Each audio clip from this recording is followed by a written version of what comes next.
Hello everyone, my name is जय Soni and welcome to शिक्षात्रा। आज हम टर्म 2 की प्रिपरेशन कर रहे हैं। आपको पता होगा आज हम देखेंगे प्रोबेबिलिटी का 13.2 ओके विथ एग्जांपल। मतलब 13.2 में जितना भी बेसिक बनता है आपका और उससे रिलेटेड जितने भी एग्जांपल बनते हैं वो सारे देखेंगे हम। और अभी हम पार्ट 2 देख रहे हैं, मतलब 13 चैप्टर देख रहे हैं हम अभी। इसका मतलब ये है कि हमने इससे पहले के जितने भी चैप्टर हैं वो कंप्लीट कर लिया है, ठीक है। और आपको बहुत ज़्यादा हेल्प हुई होगी यदि आपने देखा होगा तो। अब हम देख रहे हैं 13.2 के जितने भी बेसिक बनते हैं वो। और एक क्वेश्चन मैंने बोला था कि जो 13.1 का 7 नंबर एग्जाम्पल है ना, वो थोड़ा अच्छे लेवल का एग्जाम्पल है। क्या वो आपने करके देखा है? नहीं देखा है तो हम उन्हें ना टाइप बेस्ड क्वेश्चन में डिस्कस करेंगे ताकि बहुत अच्छे से क्लियर हो जाए। और जितने भी टाइप बन रहे थे, क्योंकि वो वहां पे आप देख रहे होगे, एक काम करते हैं वो हम टाइप बेस्ड क्वेश्चन में ही समझेंगे। ओके, तो देखते हैं आप। तो हम देखते हैं कि आज हम ना क्या क्या देखने वाले हैं। तो देखो, हमने जो कंडीशनल प्रोबेबिलिटी पढ़ा था पिछले वीडियो में, सेम वही है। वहीं से रिलेट करके समझोगे तो बहुत अच्छे से क्लियर हो जाएगा आपको। देखो, यदि हम बात करें मल्टीप्लिकेशन थ्योरम की, तो मल्टीप्लिकेशन थ्योरम ऑन प्रोबेबिलिटी ये क्या होता है, वहां कंडीशनल प्रोबेबिलिटी से ही निकालेंगे हम ये चीज, ठीक है। तो वहां समझ लिया होगा ना, तो यहाँ बहुत अच्छे से समझ में आएगा आपको। इंडिपेंडेंट इवेंट्स, नाम से स्पष्ट हो रहा है। इंडिपेंडेंट इवेंट्स का मतलब क्या होता है, जो ना किसी के ऊपर डिपेंडेंट नहीं रहते वो होते हैं इंडिपेंडेंट इवेंट। जो किसी के ऊपर डिपेंड ना हो वो इंडिपेंडेंट इवेंट होते हैं आपके। ओके, तो बस वहीं से रिलेट करके देखना है हमें। अब उससे रिलेटेड एग्जांपल देखेंगे हम, ठीक है। तो देखते हैं हम क्या क्या पढ़ने वाले हैं। ओके,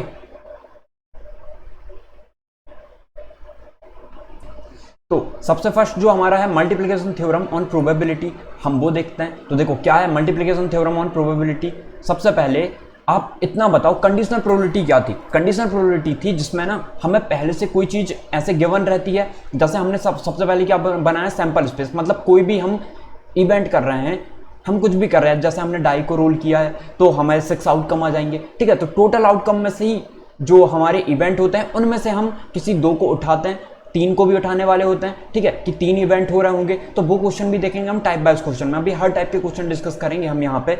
तो वहां पे क्या था कि जब ना आपका एक इवेंट ई हो चुका है, जब आपका ई हो चुका है तो एफ निकालो, या जब एफ हो चुका है तो ई निकालो। ऐसी कंडीशन देख रहे थे पहले हम। क्या कैसे देख रहे थे, जब हमने 11th में पढ़ा था, 10th में पढ़ा था प्रोबेबिलिटी, तो हमने देख रहे थे कि हमने ना क्या काम किया, फेवरेबल आउटकम अपॉन में टोटल आउटकम से डिवाइड कर दिया, आंसर आ जाता था। लेकिन अब क्या है, हमें अब टोटल आउटकम नहीं डिवाइड करना है, अब हमें एक कंडीशन दी होगी, इसलिए तो इसे कंडीशनल प्रोबेबिलिटी कह रहे हैं। तो देखो क्या थी कंडीशनल प्रोबेबिलिटी, कि यदि हम ऐसा बोल रहे हैं हमें ना कंडीशनल प्रोबेबिलिटी निकालनी है किसकी, आप कंडीशनल प्रोबेबिलिटी ई की निकालो जब आपका एफ हो चुका है। यही पढ़ रहे थे हम, ठीक है। तो क्या हो रहा था, इसका जो फॉर्मूला है वो क्या था, उसका फॉर्मूला था P E intersection F upon में पी एफ, यही था। ओके, यही पढ़ा हुआ था हमने। अब देखो यदि हम इसकी बात करें तो यदि हम इसे ई एफ भी लिख सकते हैं, याद रखना ई इंटरसेक्शन एफ को ई एफ भी मिलेगा कहीं कहीं आपको, और हम इसे ई एंड एफ भी बोल सकते हैं। पढ़ा था आपने 11th में, मैंने बोला था कि यदि ई एंड एफ दिया है कहीं पे आपको, तो इसका मतलब एंड का मतलब होता है इंटरसेक्शन, और ई और एफ का मतलब होता है यूनियन। याद रखना ये चीज, ठीक है। तो अब देखते हैं हम कि हमने क्या देखा था। ओके, तो देखो 1 सेकेंड, देखते हैं हम कि हम सबसे पहले मल्टीप्लिकेशन थ्योरम की बात हो रही है, मल्टीप्लिकेटिव थ्योरम की। तो अब हम एक काम करते हैं, इसका मल्टीप्लिकेशन कर देते हैं यहाँ पे। तो देखो क्या मिलेगा हमें, तो पी एफ का मल्टीप्लाई कर दो आप, प्रोबेबिलिटी ऑफ एफ का मल्टीप्लाई कर दिया किसने, आपने, P E conditional probability of F, ये हो गया कंडीशनल प्रोबेबिलिटी ऑफ ई जब एफ ऑलरेडी हैपेंड, यही पढ़ रहे थे हम। तो ये किसकी वैल्यू आ गई, ई इंटरसेक्शन एफ की वैल्यू आ गई है।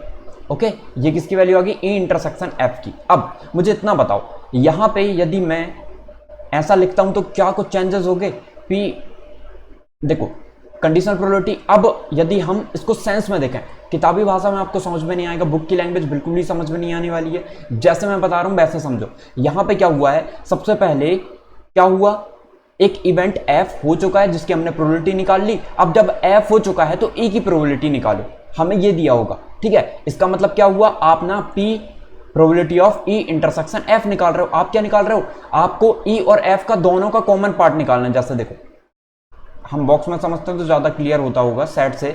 जैसे ये ई इवेंट हो गया और ये एफ इवेंट हो गया आपका, ठीक है। तो हमने क्या हुआ, हमें बोला गया कि सबसे पहले ना आप एक काम करो, कंडीशन दी जाएगी हमें, क्वेश्चन कैसे आएंगे वो भी हम डिस्कस करेंगे। हमें ये दिया जाएगा कि आपका पहले एफ हो चुका है, ये एफ हो चुका है, तो अब आप एक काम करो, सबसे पहले एफ की प्रोबेबिलिटी निकाल लो। तो हमने इस एफ की प्रोबेबिलिटी निकाली, अब एफ हो चुका है और फिर हमें ई की प्रोबेबिलिटी भी निकालनी है। तो क्या निकालना पड़ेगा, हमें फिर ई की प्रोबेबिलिटी निकालनी पड़ेगी इंटरसेक्शन निकाल के। तो इंटरसेक्शन ही निकाल रहे हो आप कुल मिला के, ये बात है, ठीक है। या फिर ये समझ में नहीं आया तो सीधे ऐसे याद रखो कि मल्टीप्लिकेटिव थ्योरम में सीधे हम कंडीशनल प्रोबेबिलिटी जो हमने पढ़ा था वहां से हम निकाल रहे होते हैं, तो याद रखना है। अब देखो एक और कंडीशन देखना, क्या मैं ऐसे लिख सकता हूं, अब यदि मैंने ऐसे कंडीशन बोल दी आपको कि जब ना f हो चुका है, पहले f वाला हो चुका है देखा, अब यदि मैंने कहा e हो चुका है तो और अच्छे से क्लियरिटी आएगी। अब देखो मैंने कहा कि e हो चुका है तो f की प्रोबेबिलिटी निकालो, ठीक है।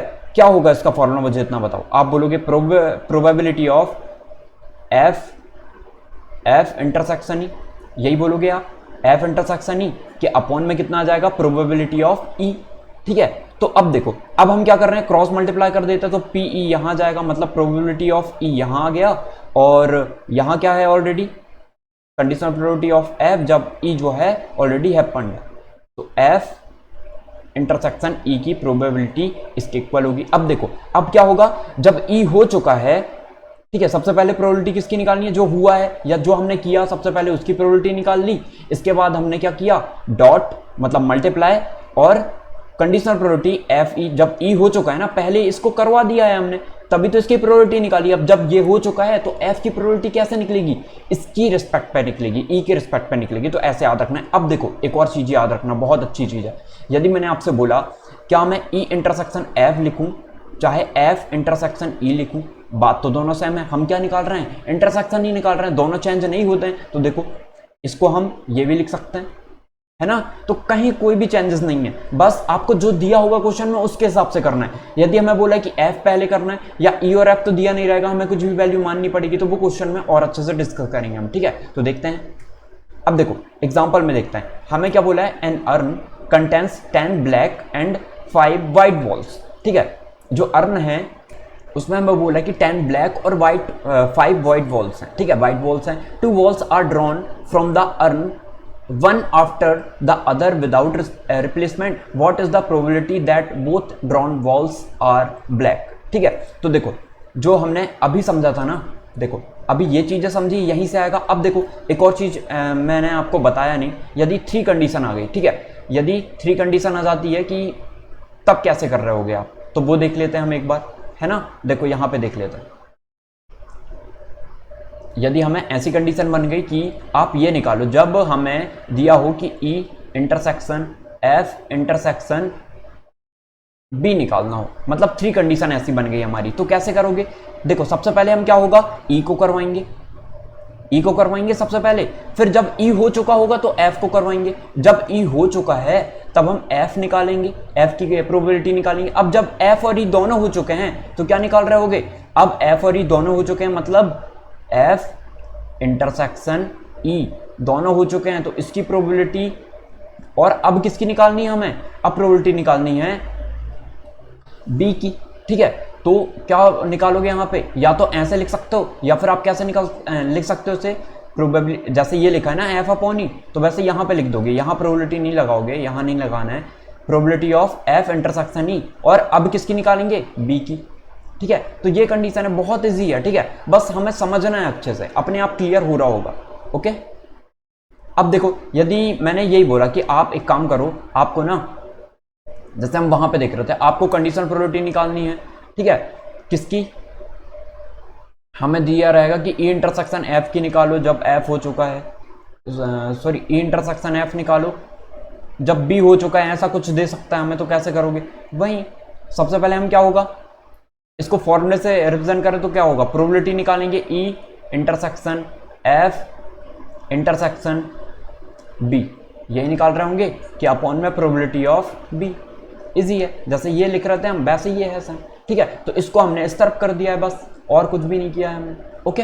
तो हर चीज़ है, कॉन्सेप्ट बहुत अच्छे से क्लियर होंगे, बस आपको सॉल्व करते चलना है, करते चलना है। और बुक की लैंग्वेज से मत देखो, बुक की लैंग्वेज से देखोगे तो समझ में नहीं आएगा, जैसे मैं समझा रहा हूँ वैसे समझना, ठीक है। देखो अब हमें क्या दिया, एन अर्न कंटेंस 10 ब्लैक।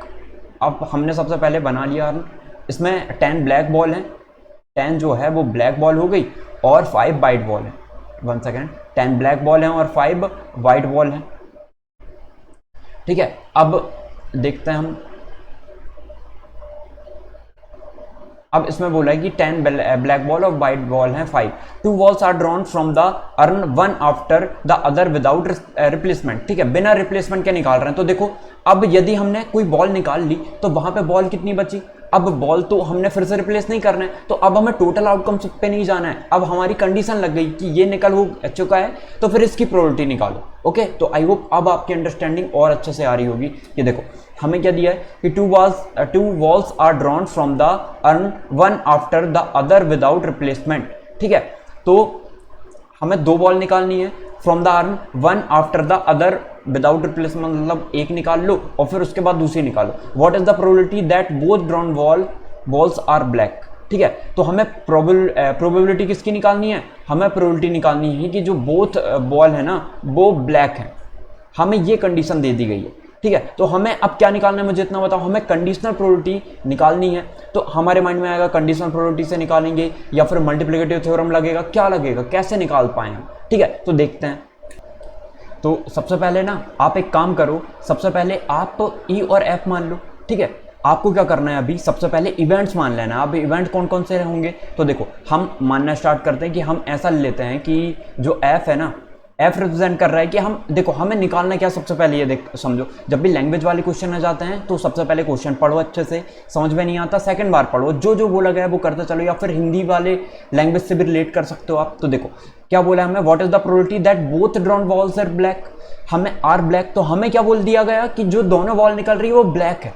ठीक है, प्रोबेबिलिटी निकालनी कि दोनों ब्लैक बॉल हो। तो हमें क्या निकालना है, देखो हम ऐसा निकालते हैं कि हम ना एक ड्रॉन में हमने ब्लैक बॉल निकाल ली, तो हम एफ किसे रिप्रेजेंट कर रहे हैं, इवेंट जो एफ है वो किसे रिप्रेजेंट कर रहा है, ड्रॉन आ ब्लैक बॉल। ठीक है, BLAC के ब्लैक बॉल। ओके, ये रिप्रेजेंट कर रहा है, तो निकाल लो प्रोबेबिलिटी ऑफ एफ कितनी निकल जाएगी।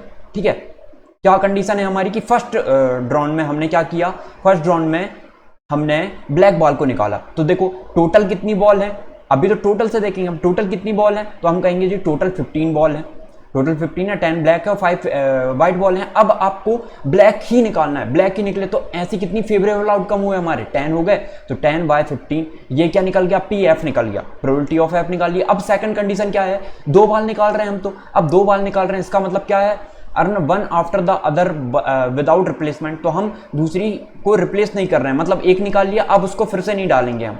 ठीक है, अर्न में।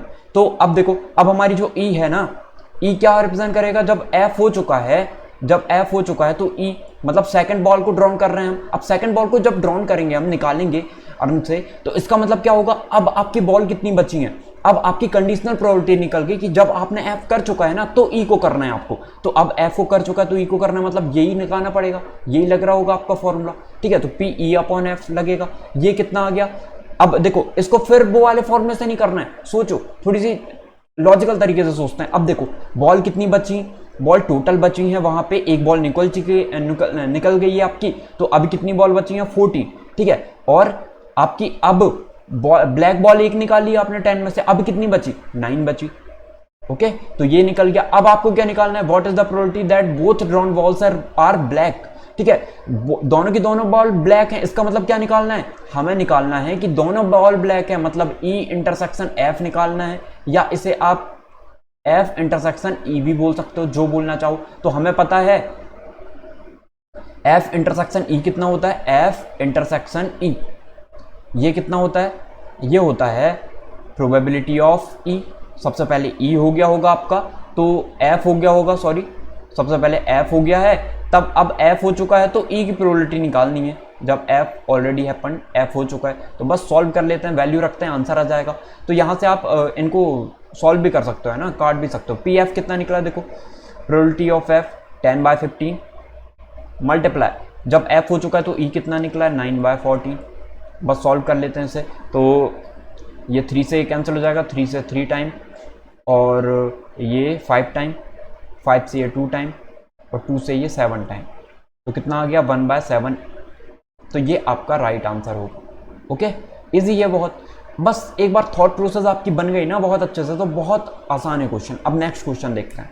देखो क्या है, 3 कार्ड्स, वही जो मैंने पहले बताया क्वेश्चन सॉल्व करने के लिए कि कभी कभी 3 भी आ सकते हैं हमारे। तो देखो क्या बोला है, 3 कार्ड्स आर ड्रॉन सक्सेसिवली, मतलब एक के बाद एक, विदाउट रिप्लेसमेंट, इसे भी रिप्लेस नहीं कर रहे हैं हम, मतलब कंडीशनल प्रोबेबिलिटी लग गई हमारी, from a pack of 52 well shuffled cards, मतलब पूरे सफल हैं एक दूसरे में। What is the probability that first 2 cards are kings and the third card drawn is an ace?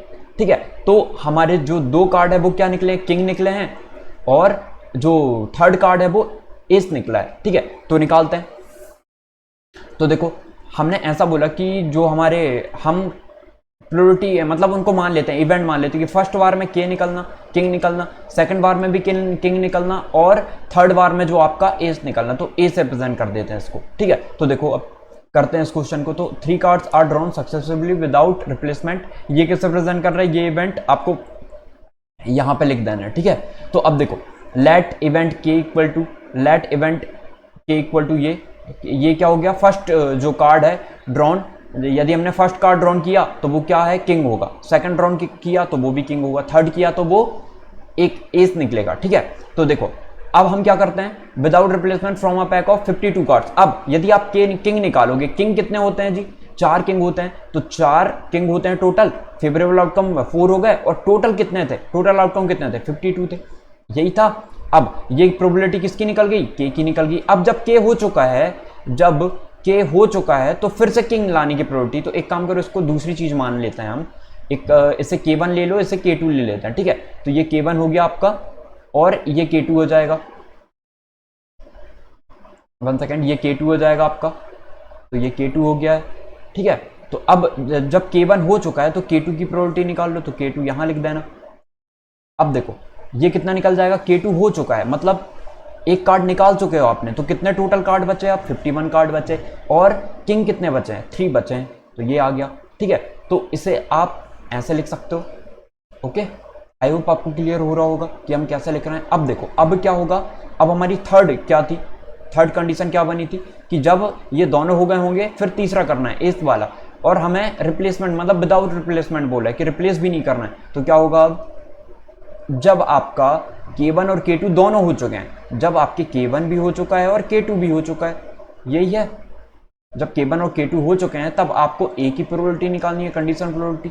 तो देखो अब कितने कार्ड बचे होंगे, 50 कार्ड बचे होंगे, और हमें अब एस की प्रोबेबिलिटी निकालनी है, मतलब कितने हैं अब टोटल 4 है। ठीक है, ए कितने हैं हमारे पास, टोटल 4 है, तो 4 लिख दिया हमने। ओके, अब बस सॉल्व करना है हमें, तो हमें क्या निकालना है, तीनों की, that first 2 cards Kings and the third card drawn is, तो तीनों की प्रोबेबिलिटी निकालनी है। मतलब हम क्या निकालना है, probability of K1 intersection K2 intersection A निकालना है। कैसे लिखते थे हम, लैंग्वेज के रूप में, बुक की लैंग्वेज में नहीं जाना है, बुक से नहीं समझना है। मैंने कैसे बताया आपको, जब सबसे पहले K1 को कराएंगे हम, अब जब K1 हो चुका है तो K1 अब हो चुका है तो किसको करवाएंगे, K2 को।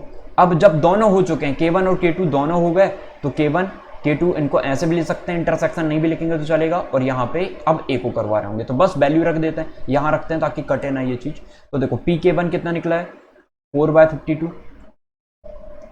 ठीक है, मल्टीप्लाई, अब K2 कितना निकला था, मतलब ये K2/K1 कितना, K1 कितना निकला था, 3/51। आई होप आपको क्लियर हो रहा होगा बहुत अच्छे से, नहीं होगा तो एक बार फिर से रिपीट करना, समझ में आ जाएगा। अब देखो अब ये कितना निकला, 4/50। बस सॉल्व कर लो इनको, तो कोई चीज़ कैंसिल हो रही होगी, कर देते हैं, ये 3 से कैंसिल हो जाएगा, 3 × 3 और 3 × 21। अब देखो ये 4 से कैंसिल हो जाएगा क्या, हाँ हो जाएगा, और ये 4 से तो नहीं होगा, 2 से हो जाएगा, तो 2 से कर दो, तो ये 2 से कैंसिल कर दिया हमने 25 टाइम्स। तो अब सॉल्व कर लेते हैं इसे, तो ये 2 के अपॉन में कितना आ गया है, 25, और इनको भी मल्टीप्लाई करना है ना, तो मल्टीप्लाई कर देते हैं इनको, कितना आ जाएगा, पहले इन दोनों को कर लो, तो ये आ जाएगा, यहाँ कर लेते हैं। ठीक है, और 7 और 5 कितने हो जाते हैं, 22, 17 और 5 22। ठीक है, इतना आ गया। अब इसमें 25 का मल्टीप्लाई करना है तो 25 से मल्टीप्लाई कर दो, ये 5 आ जाएगा, यहाँ पे 2, 25 2 जा 50, 50 और 2 52, और 25 2 जा यहाँ पे 5 आ जाएगा, याद रखना, ठीक है। 50 50 और 5 55, तो ये आपका आंसर होगा। ओके, अब देखते हैं नेक्स्ट। तो आप देख रहे होगे बहुत इजी है, ठीक है क्वेश्चन। यदि आपको एक बार समझ में आ गया अच्छे से तो आप कोई भी क्वेश्चन कर सकते हो। तो एक टाइप हमने पहले देख लिया, 2 वाली कंडीशन वाले, अब 3 कंडीशन वाले देख लिए हमने, ठीक है। एक बार कैलकुलेशन चेक कर लेना। तो अब हम नेक्स्ट क्वेश्चन देखते हैं। तो नेक्स्ट क्वेश्चन है, अब इंडिपेंडेंट इवेंट्स देखते हैं हम, ठीक है। तो इंडिपेंडेंट इवेंट का मतलब क्या बोला था मैंने, इंडिपेंडेंट इवेंट जैसे 2 इवेंट ले लेते हैं हम, ठीक है। मैंने बोला कि 2 इवेंट है आपके ए और बी, ए और बी 2 इवेंट हो गए आपके। तो यहाँ पे यदि हम इनको इवेंट बोल रहे हैं ए और बी को, इसका मतलब ये इंडिपेंडेंट इवेंट तभी होंगे कि ए के होने पर बी पर कोई इफेक्ट ना पड़े, मतलब ये स्वतंत्र होगा, ठीक है। अब कैसे होगा इसे एक एग्जांपल से समझते हैं, बहुत अच्छे से क्लियर होगा, ठीक है आपको। देखो, consider the experiment of drawing a card from a deck of 52 playing cards in which the elementary event are assumed to be equally likely. If E and F denote the events, the card drawn is a spade and the card drawn is an ace respectively, then ठीक है। तो देखो अब हमें क्या बोला है कि E एंड F जो है इवेंट है, जो कि क्या रिप्रेजेंट कर रहे हैं, E and F denote the events, the card drawn is a spade, ठीक है। अब देखो हमारे पास टोटल आउटकम कितने हैं, 52 हैं, 52 कार्ड्स हैं टोटल, इन्हीं में से निकालना है। ऐसा नहीं कि कोई दूसरे सैंपल स्पेस से निकाल लिया आपने, इन्हीं में से हमें बताना है कि इंडिपेंडेंट इवेंट मतलब एक के होने पे दूसरे पर कोई भी फर्क नहीं पड़ रहा होगा, ठीक है। तो देखो क्या इसका मतलब क्या होगा, जैसे हमें इवेंट ई लिख दिया हमने, इवेंट ई किस रिप्रेजेंट कर रहा है आपका, event E and F denote the events, the card drawn is a spade, ठीक है। स्पेड हो गया, क्लब हो गया, ये कार्ड होता है ना आपके। अब स्पेड कितने होते हैं, 13 होते हैं, टोटल कार्ड कितने होते हैं स्पेड के, 13 होते हैं। मतलब इसकी प्रोबेबिलिटी निकालने तो 13/52 आ जाएगी या नहीं आएगी, प्रोबेबिलिटी ऑफ ई इतनी आ जाएगी। अब देखो तो इसे हम ऐसे भी लिख सकते हैं कि 1/4। अब देखो, अब हम यदि बात करें and the card drawn is an ace respectively, और जो स्पेड है and the card drawn is an ace, F denote the card drawn is an ace, ठीक है। तो एफ किस रिप्रेजेंट कर रहा है हमारा, प्रोबेबिलिटी ऑफ एफ, एफ किस रिप्रेजेंट कर रहा है। अब इसमें ऐसा नहीं बोला है कि हमने पहले निकाल लिया तो फिर एक्सचेंज नहीं करना है, मतलब उसको रिटर्न नहीं रखना है, ऐसा कुछ नहीं लिखा। तो सीधे लिख दो, यहाँ पे नहीं लिखा है तो हमें क्या बोला है कि एस निकलना चाहिए, मतलब 4 होते हैं, ठीक है, 4 इक्के होते हैं ना, तो 4 के अपॉन में कितना आ जाएगा 52, ये कितना आ गया 1/13 आ गया, ठीक है। अब मैंने जो बोला था वो ध्यान से सुनना है आपको, कि मैंने ये बोला था कि पी ई के होने से एफ पर कोई भी फर्क नहीं पड़ता है। इसका मतलब मैंने ऐसा बोला आपसे कि जब ए हो चुका है, जब ई हो चुका है तो एफ की प्रोबेबिलिटी निकालो कितनी होगी, ठीक है। तो सॉल्व करते हैं हम, देखो क्या आएगा। तो जब मैंने कहा कि ई हो चुका है आपका, तो ई हो चुका है, चलो ठीक है, तो एफ की प्रोबेबिलिटी निकालो। तो हमें क्या निकालते हैं, कैसे निकालते हैं, प्रोबेबिलिटी ऑफ, मैंने बोला जब ई हो चुका है ना तब एफ की प्रोबेबिलिटी निकालो कितनी आती है। तो आप बोलते हो प्रोबेबिलिटी ऑफ, सबसे पहले एफ इंटरसेक्शन ई निकाल लेते हैं हम, और फिर प्रोबेबिलिटी ऑफ ई निकाल लेते हैं, यही बोलेंगे हम, ठीक है। तो देखो सॉल्व करके देखते हैं। तो हमने ऐसा बोला है यहाँ पे एफ इंटरसेक्शन ई कितना आ जाएगा, तो हम ऐसा देखेंगे कि 13 कार्ड है टोटल, ई में कितने कार्ड है 13 है, 13 के 13 कितने स्पेड है, ठीक है। और एफ किस रिप्रेजेंट कर रहा है, एक एस को कर रहा है या नहीं कर रहा है, कर रहा है बिल्कुल। तो यदि हम बात करें ई का मतलब क्या है, यदि मैं ई की बात करूं सिर्फ ई की, तो ई में 13 कार्ड हैं जो कि सारे स्पेड हैं, ठीक है। और जो एफ रिप्रेजेंट कर रहा है वो क्या कर रहा है, एक को। तो अब यदि हम दोनों में कॉमन निकालना चाहें, दोनों में कॉमन क्या होगा, इंटरसेक्शन क्या होगा, तो एक ही कार्ड कॉमन आ रहा होगा। मतलब अरे स्पेड की बात करें तो एक ही एस होगा ना, एक स्पेड होगा, एक क्लब होगा, एक जो आपका डायमंड होगा, ठीक है।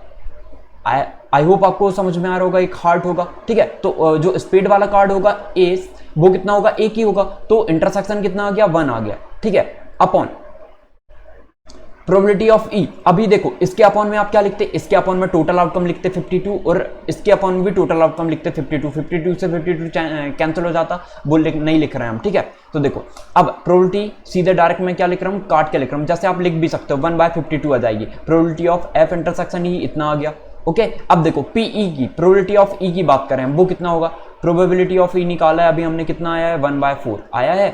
अब देखो क्या होगा, सबसे ऊपर वाली टर्म का सबसे नीचे वाली टर्म का, इन दोनों का मल्टीप्लाई, कितना आ जाएगा 4 से 13 टाइम 52 कैंसिल हो जाएगा, कितना आ गया 1/13।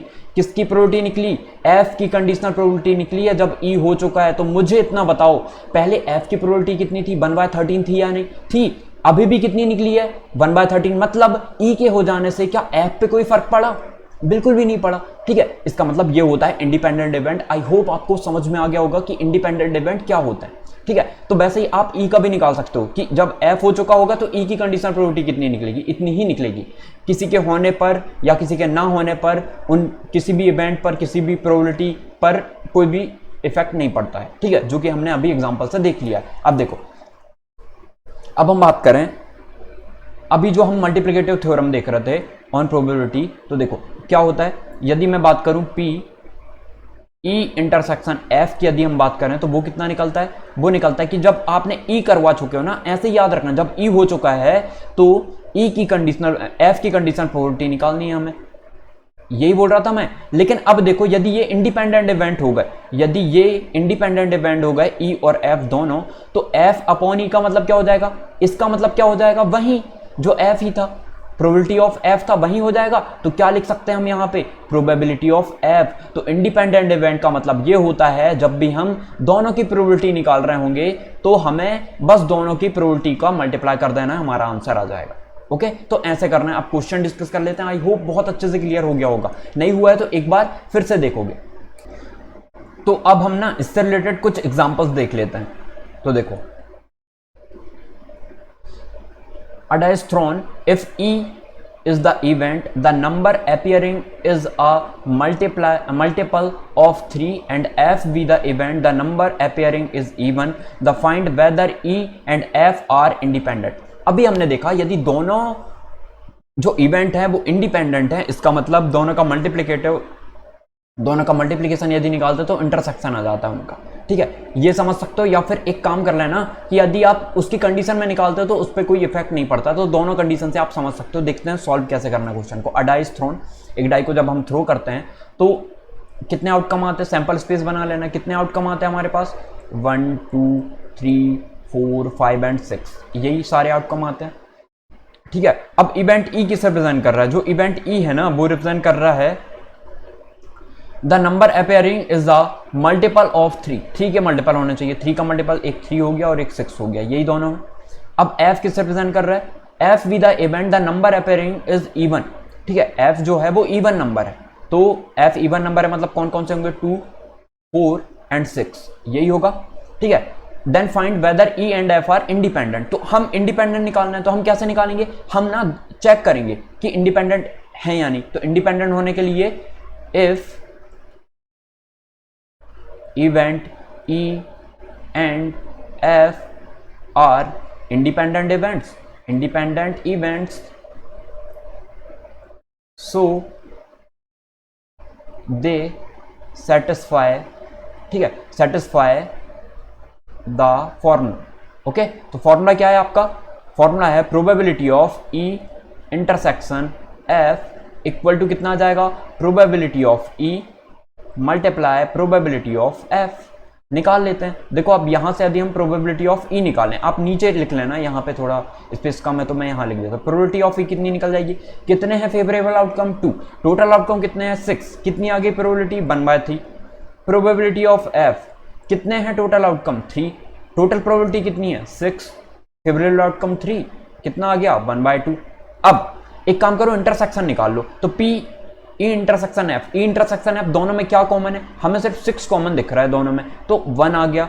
इसका मतलब कितना आ गया, ये ई इंटरसेक्शन एफ 1 आ गया। प्रोबेबिलिटी निकालेंगे तो 1 के अपॉन में टोटल आउटकम कितने हैं 6, तो 1/6 यदि आ गया, मतलब आपने सॉल्व कर दिया और आपने बता दिया कि ई और एफ इंडिपेंडेंट है। यदि फॉलो करेगा तो, यदि नहीं करता है तो वो इंडिपेंडेंट इवेंट नहीं होंगे। ठीक है, एक बात याद रखना, म्यूचुअली एक्सक्लूसिव इवेंट से कभी भी कंफ्यूज मत होना। इंडिपेंडेंट इवेंट अलग है, म्यूचुअली एक्सक्लूसिव इवेंट अलग है। देखा आपने, ई और एफ में कॉमन भी था। म्यूचुअली एक्सक्लूसिव इवेंट या डिसजॉइंट सेट्स जो होते हैं, देखो ये डिसजॉइंट सेट होते हैं, इनमें कुछ भी कॉमन नहीं होता, लेकिन आपने देखा ई और एफ में भी कुछ कॉमन था, फिर भी ये इंडिपेंडेंट है। इसका मतलब इंडिपेंडेंट इवेंट अलग है, म्यूचुअली एक्सक्लूसिव मतलब उनमें कुछ भी कॉमन नहीं है, उन्हें क्या कहते थे सेट की भाषा में, डिसजॉइंट सेट, और प्रोबेबिलिटी में म्यूचुअली एक्सक्लूसिव इवेंट्स। ओके, तो वो अलग चीज है, इंडिपेंडेंट इवेंट अलग चीज है, वो याद रखना है आपको। तो देखो 1/6 है, ये कितना निकला है 1/3, probability of E, probability of E कितना निकला 1/2, मतलब left hand side equal to right hand side. So we can say that event E and F are independent event. Okay, तो ये क्वेश्चन समझ में आ गया होगा बहुत अच्छे से। तो अब देखते हैं, लिख सकते हो जो मैंने अभी बोला आपको। अब नेक्स्ट क्वेश्चन देखते हैं। देखो, an unbiased die is thrown twice. हम क्या करते हैं, एक डाई है उसको हम 2 बार थ्रो कर रहे हैं। अब अनबियास्ड या अनबाइस्ड मतलब क्या समझ रहे हो आप? इसका मतलब कि वो ना किसी की तरफ झुका हुआ नहीं है। ऐसा नहीं कि बार बार 6 ही आएगा, बार बार 2 ही आएगा। ऐसे इवेंट होते हैं ना, जैसे आपने देखा होगा शोले मूवी में। शोले मूवी में आपने देखा होगा कि जो क्वाइन होता है उसके दोनों तरफ सेम फिगर बना हुआ होता है ना।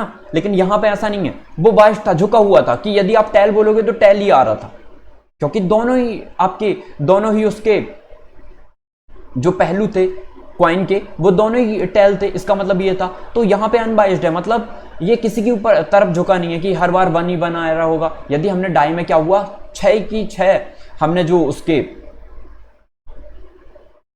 ये डाई होता है यहां पे, ठीक है, तो हमने क्या किया, सब में 1 1 लिख दिया, सारे में 1 1 लिख दिया। तो क्या होगा, सभी साइड में 1 1 लिख दिया। तो ऐसा होगा क्या, 1 1 में हम जितने बार उसको रोल करेंगे 1 ही आ रहा होगा, 1 ही आ रहा होगा। इसका मतलब ये होगा। तो ये क्या है, अनबियास्ड है या अनबाइस्ड है, आप जो भी बोलना चाहो बोल सकते हो, ठीक है। तो अब देखो, अब हमें क्या कह रहा है, थ्रो करना है, तो इससे कंफ्यूजन नहीं होना है आपको कि क्या लिखा है वो। आप हिंदी से कनेक्ट करके देखोगे ना, वहां पे लिखा होगा हिंदी में भी, तो वहां से कनेक्ट करके देखना, आप इजीली कनेक्ट कर पाओगे। अब देखो क्या बोला है, let the event A be odd number on the first throw में ऑड नंबर आ रहे हैं, and B the event, B एक ऐसा इवेंट है जिसमें odd number on second throw. Check the independence of event A and B. अब आपको चेक करना है कि इवेंट ए एंड बी जो है वो इंडिपेंडेंट है। वही सेम कंडीशन आ गई है। देखो, एक डाई को थ्रो कर रहे हैं, unbiased die is throw twice, 2 बार थ्रो कर रहे हैं। Let the event A be odd number on the first throw and B the event odd number on the second throw. तो देखो, जब भी हम 2 बार डाई को थ्रो करते हैं, तो मैंने बताया था 6 की पावर n मतलब 6 की पावर 2, तो कितने होगा टोटल आउटकम, 36 होगा। तो सैंपल स्पेस बना सकते हो आप, सैंपल स्पेस में 36 आ जाएंगे टोटल आउटकम, मतलब 1 1 आ जाएगा, फिर 1 2 आ जाएगा, यहाँ पे ऐसे चलते जाएगा, और यहाँ पे कितना आ जाएगा, ये 6 1 चलते चलते 6 6 आ जाएगा। ओके, तो अब हमें क्या बोला है, देखो हमें वो बोला है कि let the event A be odd number on the first throw. First में ऑड नंबर आना चाहिए। यहां पे ऑड कौन कौन में आ सकता है मुझे इतना बताओ। देखो, यदि फर्स्ट में आ रहा है तो ये 6 हो गए इसके, ठीक है, यहां से यहां तक टोटल 6 हो गए। वैसे ही 3 के 6 हो जाएंगे, वैसे ही आपके 5 के 6 हो जाएंगे, मतलब कितने हो गए, 18 हो गए। जिसमें यदि हम इवेंट ए की बात करें, इवेंट ए में टोटल आउटकम कितने हो गए, फेवरेबल आउटकम इसके, इवेंट ए के टोटल आउटकम की बात करें हम तो कितने हो जाएंगे, 18। आई होप आपको क्लियर हुआ होगा। देखो, यदि मैंने 1 को सेट कर दिया यहाँ पे, तो वहां 1 आएगा ही आएगा, मतलब 1 1 1 2 1 3 1 5 कहां तक, 1 6 तक। वैसे यदि 3 की बात करें, 3 1 3 2, हमें क्या बोला, फर्स्ट जो थ्रो है ना उसमें जो है ऑड नंबर आना चाहिए, तो ऑड आएगा, तो कितने हो गए टोटल, 18 हो गए on the first throw, and B the event odd number on the second throw. अब बी जो है किसे प्रेजेंट कर रहे हैं कि सेकंड में जो है आपका क्या आना चाहिए, सेकंड में आपका ऑड नंबर आना चाहिए। तो देखते हैं हम, देखो सेकंड में ऑड नंबर यहाँ पे कहां पे आता है, एक 1 आ गया, एक 3 आ जाएगा, और एक 5 आ जाएगा, मतलब हर रो में 3 3 मिलेंगे, 3, तो कितने हो जाएंगे यहाँ पे 3, और टोटल कितनी बन गया 6, तो ये भी 18 हो गया। ओके, आई होप आपको क्लियर हो गया होगा कि हम क्या कर रहे हैं यहाँ पे। अब देखो, अब हमें क्या निकालना है, check the independence of the event A and B. आप पूरा लिखोगे ना तो भी आपको क्लियर हो जाएगा, पर इतना लंबा लिखना नहीं है आपको, कि सैंपल स्पेस बना रहे हो, फिर इसका सैंपल स्पेस बना रहे हो, बहुत बड़ा क्वेश्चन बन जाएगा, और इसको ही सॉल्व करने में आपको 10 to 15 मिनट्स लग जाएंगे, ठीक है। तो देखो, और ज़्यादा भी लग सकते हैं। तो अब हमें क्या चेक करना है, वही जो मैंने लिखा था पहले बता दिया आपको लिखना कैसे है, मैं डायरेक्ट कर रहा हूँ यहाँ पे। हमें क्या निकालना है, हमें probability of A intersection B equal to लेके आना है P A into P B. यदि ये ला दिया, इसका मतलब ये इंडिपेंडेंट इवेंट होंगे, ठीक है। तो देखो, अब यदि मैंने 3 कंडीशन रख दी, A intersection B intersection C, इसका मतलब क्या समझे आप, कि ए के हो जाने पे बी के पे कोई इफेक्ट नहीं पड़ेगा, ए और बी के हो जाने पे सी पे कोई इफेक्ट नहीं पड़ेगा, याद रखना, ठीक है। तो वहां पे क्या आएगा, कमेंट सेक्शन में बताना है आपको। अब देखो, probability of E, probability of B, ये दिया है, निकाल लेते हैं। प्रोबेबिलिटी ऑफ ए कितना आ जाएगा 18 के अपॉन में 36 मतलब 1/2, और इसमें भी 1/2 मतलब 1/2 इंटू 1/2 कितना आ गया 1/4। क्या ये 1/4 आ रहा है, देख लेते हैं, चेक करते हैं। हमें क्या बोला है, इंटरसेक्शन निकालने के लिए हमें क्या निकालना पड़ेगा कि 18 जो है इसमें कौन कौन से आ रहे हैं, कि इसमें हमें बोला था कि जो आपका फर्स्ट थ्रो है ना उसमें